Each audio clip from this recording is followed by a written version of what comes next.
તમને એમ થાય કે ભય દૂર કરવો, ઘૃણા દૂર કરવી, ક્રોધ દૂર કરવો, હિંસા દૂર કરવી, કેમ કરવું? તમે ક્રોધને ગમે એટલો દબાવો, બહારથી આમ સરળ સાદા એવા થઈ જાવ કે ના હું તો સરળ, પણ તમે ક્રોધ છે ને ક્રોધને દબાવો તો તમારા દીકરામાં ઉત્પન્ન થાય. જમદગ્નિ જે ચરુથી ઉત્પન્ન થયા હતા એ જમદગ્નિના સ્વભાવને દબાવવામાં આવ્યો ને પરશુરામમાં ઉત્પન્ન થયા. એ સ્વાદિષ્ટાન ચક્રમાં જેની ઉર્જા રહેલી હોય એ મૂલાધાર ચક્રથી 4 આંગળ ઊંચું હોય છે. 6 પાંખડી હોય છે એમાં, અને આ 6 પાંખડી વાળું હોય છે. 6 પાંખડીમાં રહેવા વાળો જે વ્યક્તિ હોય એને મોજ મસ્તી, આમોદ પ્રમોદ, મનોરંજન, ઘૂમવું ફરવું બધું બંધ થઈ જાય.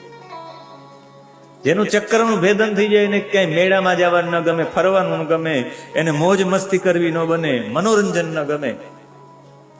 સમજવાનું, સ્વાધિષ્ઠાન ચક્ર પાર કરી ગયો. 6 જગ્યાએથી 6 નાડીઓમાં ત્યાંથી ઉર્જા પ્રવાહિત થાય, એટલે 6 પાંખડી વાળું ત્યાં કમળ છે. ઇથરિક બોડી સ્વાધિષ્ઠાન ચક્રને સંબંધિત છે. એમાં 2 ભાવના ઉત્પન્ન થાય. મૂળ પ્રકૃતિ આપણી અંદર છે એ તમને ભય આપે, તમને ઘૃણા આપે, તમને ક્રોધ આપે, તમને હિંસા આપે. તમને એમ થાય કે ભય દૂર કરવો, ઘૃણા દૂર કરવી, ક્રોધ દૂર કરવો, હિંસા દૂર કરવી, કેમ કરવું? તમે ક્રોધને ગમે એટલો દબાવો, બહારથી આમ સરળ સાદા એવા થઈ જાવ કે ના હું તો સરળ, પણ તમે ક્રોધ છે ને ક્રોધને દબાવો તો તમારા દીકરામાં ઉત્પન્ન થાય.